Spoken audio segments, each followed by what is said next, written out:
Nous sommes déjà à la 8e catéchèse de notre cours, comme les anges aident l'Église à réaliser sa mission. Et la 8e catéchèse, c'est la deuxième partie de les interventions de Saint Michel au cours de l'histoire de l'Église. Nous avons commencé cette réflexion la semaine passée et maintenant on continue. Le prodige que révèle le mieux comme Saint Michel Archange, prince des armées célestes, défenseur et gardien de l'Église, corps du Christ, et de ses enfants, est celui de ses apparitions sur le mont Gargano. Le mont Gargano en Italie, à la fin du 5e siècle. Première apparition de Saint Michel sur le mont Gargano. En l'an 490 de l'ère chrétienne, la 17e année du règne de l'empereur Zénon, la 8e année du pape Saint Félix II, eut lieu la mémorable apparition de Saint Michel sur le mont Gargano. Un riche seigneur de Siponto, pieux et charitable, propriétaire d'un grand troupeau, possédait un terrain sur la montagne distante de 10 milles de Siponto, aujourd'hui Manfredonia Maritima, dans la province de Foggia, sur laquelle ses animaux paisaient. Dans le troupeau, un taureau fort et apprécié se sépara du reste du bétail. On le chercha pendant plusieurs jours, en vain. Finalement, on le trouva agenouillé à l'intérieur d'une grotte profonde de difficile accès, au sommet du Gargano. Le propriétaire de l'animal fit tout ce qu'il put pour le sortir de là, mais en vain. Exaspéré par l'inutilité de tant d'efforts et pensant ne pas pouvoir le ramener vivant, il décida de le tuer. De son arc, il décrocha une flèche sur le taureau. Au moment où la flèche allait atteindre sa cible, elle partit inopinément en arrière et se planta dans le bras de l'archer qui l'avait tiré. Gargane et ses compagnons, ainsi que les habitants de Siponto, furent stupéfaits et bouleversés lorsqu'ils apprirent ce qui s'était passé. Pensant qu'il y avait quelque mystère dans cet événement, ils se tournèrent vers l'évêque de Siponto, Monsieur Lorenzo Malariano, un parent de Sédon, pour lui demander une explication. En prière, l'évêque se tourna vers Dieu pour lui demander lumière et compréhension de cet événement. Sans trouver de réponse immédiate, le prélat ordonna un jeûne de 3 jours et exhorta les fidèles à prier également pour obtenir des yeux la signification de l'étrange événement. Au bout de 3 jours, avec une joyeuse surprise, Saint Michel apparut au saint évêque et déclara: « Je suis l'auteur du prodige de la grotte. À l'avenir, elle sera mon sanctuaire sur terre. » En d'autres termes, il expliqua que la grotte où s'était retiré le taureau était sous sa protection et était son domaine. Dieu voulait qu'elle soit consacrée à son nom et dédiée à l'honneur de tous les anges. et l'archange disparut. Le saint évêque éprouva une joie indicible et convoqua immédiatement le peuple. Il se rendit en procession à la grotte, accompagné du clergé et des fidèles, pour la reconnaître et la trouva aménagée en forme d'église, taillée dans la pierre, très profonde, de facile accès, ce qui provoqua chez le peuple un extraordinaire sentiment de crainte et de peur, surtout lorsque des voix angéliques résonnèrent au fond de la grotte, disant: Ici, Dieu est honoré, ici, le Très-Haut est glorifié. L'évêque commença à y célébrer les offices divins. L'événement fut connu dans toute l'Italie et l'Europe, et la dévotion à Saint Michel et aux saints anges accrut. Les pèlerins venaient de toute l'Europe, papes, rois, empereurs, chefs d'État, de nombreux pèlerins, considérant comme un honneur et un devoir de visiter la grotte sacrée et d'y prier. En route vers la Terre Sainte,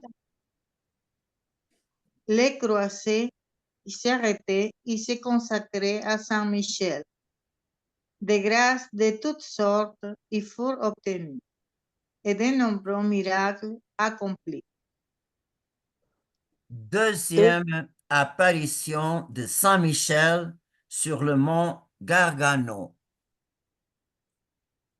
La première année du règne de l'empereur Anastase, en 492, première année du pontificat du pape Saint Gelase, Saint Michel apparut une seconde fois à Saint-Laurent Malorien, évêque de Siponto, 2 ans après sa première apparition.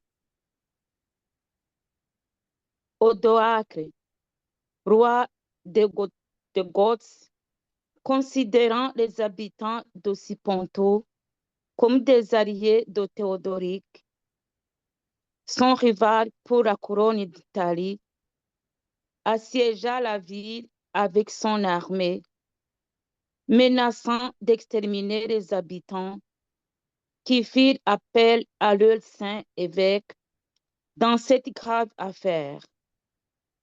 L'évêque décida d'appeler à l'aide les milices célestes.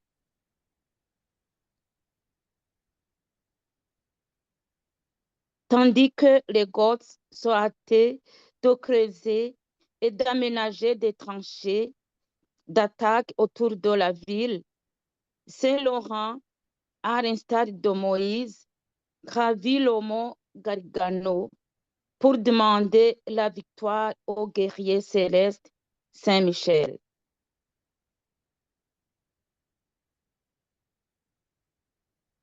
C'était le lundi 25 septembre 492.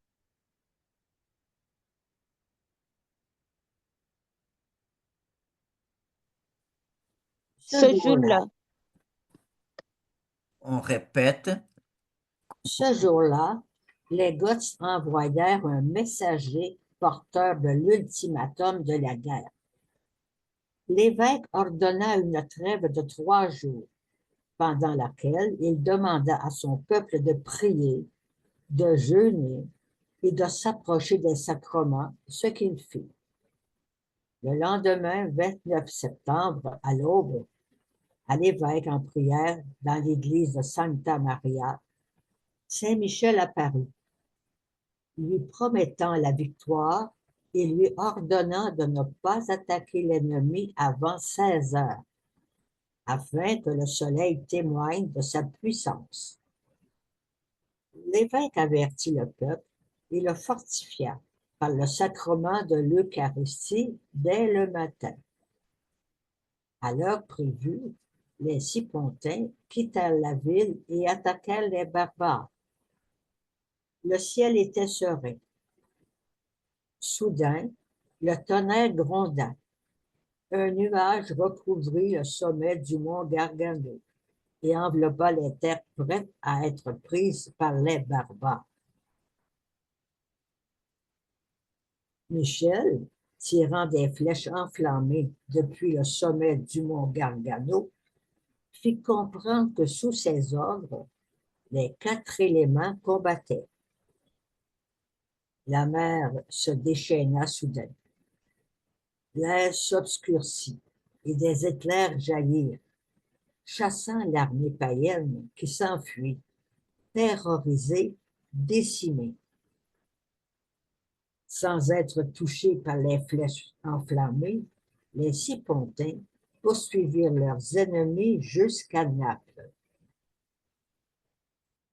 L'évêque se rendit avec le peuple sous le mont Gargano.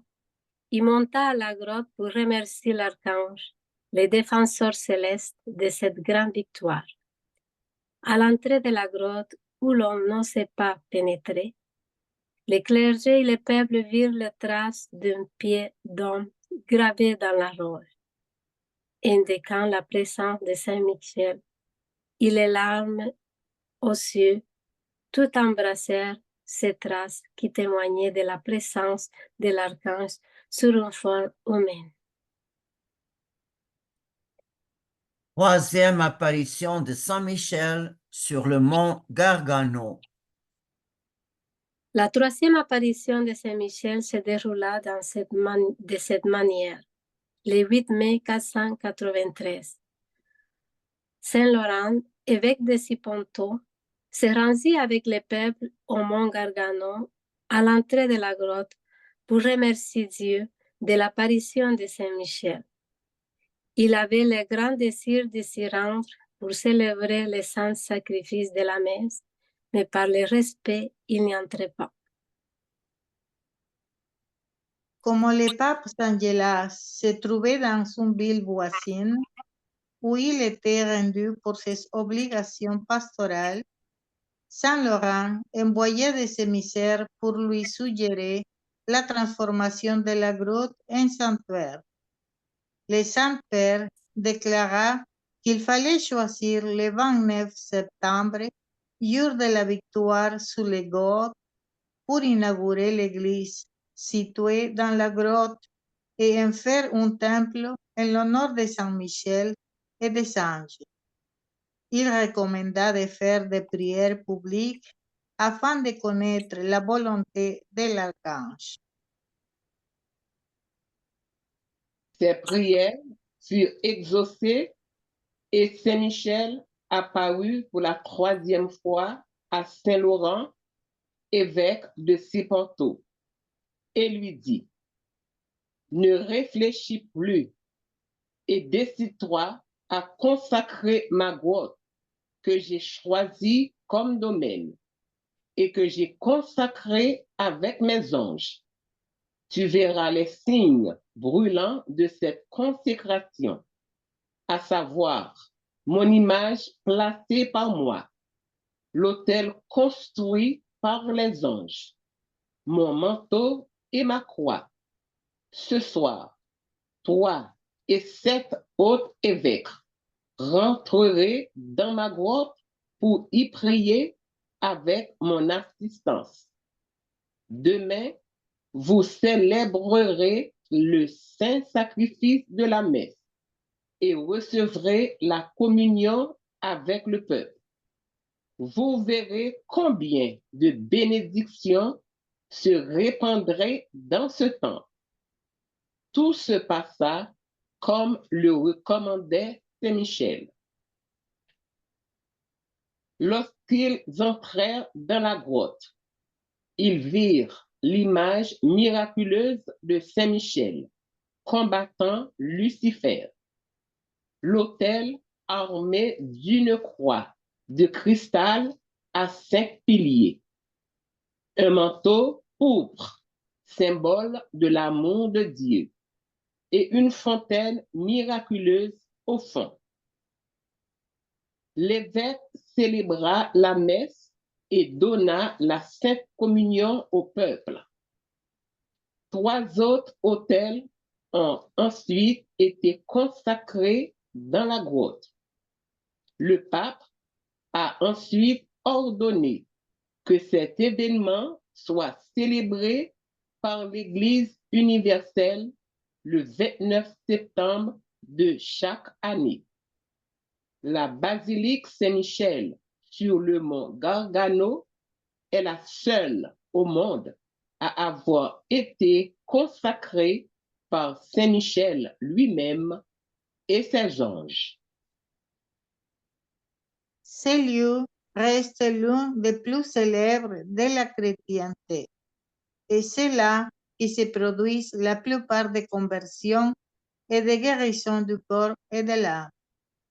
L'assistance religieuse est actuellement confiée à la congrégation de Saint-Michel-Archange, également connue sous le nom de Père Michelites.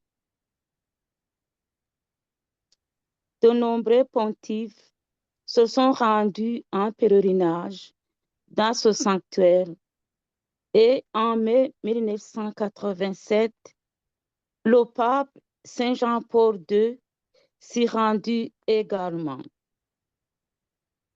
Lorsque Saint François d'Assise, très dévoué à Saint Michel, s'y trouva, il pensa ne pas être digne d'entrer dans un lieu aussi saint. Il fit le carême de Saint Michel avec ses frères. Apparition de Saint Michel en France.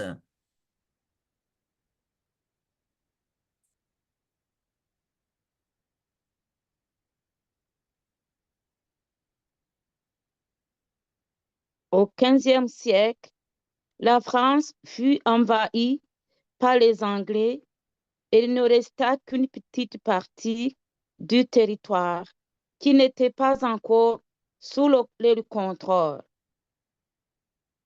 Saint Michel apparut à nouveau pour sauver le pays, et cette fois par l'intermédiaire d'une jeune bergère, Lorraine, illettrée de 15 ans.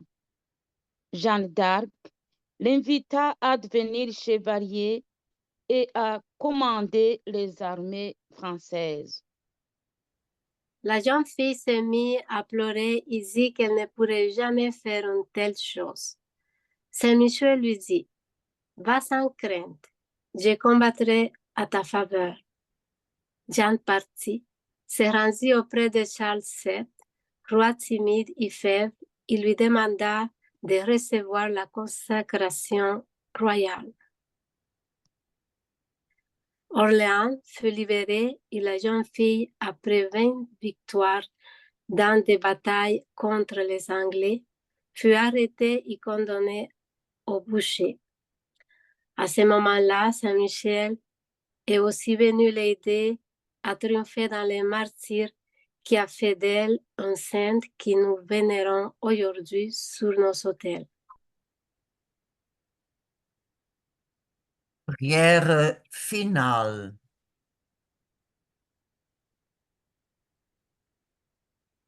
Terminons cette connaissance des merveilles que Dieu opère en notre faveur en priant avec l'Église l'Antienne Mariale. Salut, Reine des cieux. Salut, Reine des anges. Salut, tige féconde. Salut, porte du ciel. Par toi, la lumière s'est levée sur le monde. Réjouis-toi, Vierge glorieuse, belle entre toutes les femmes. Salut, splendeur radieuse. Implore le Christ pour nous.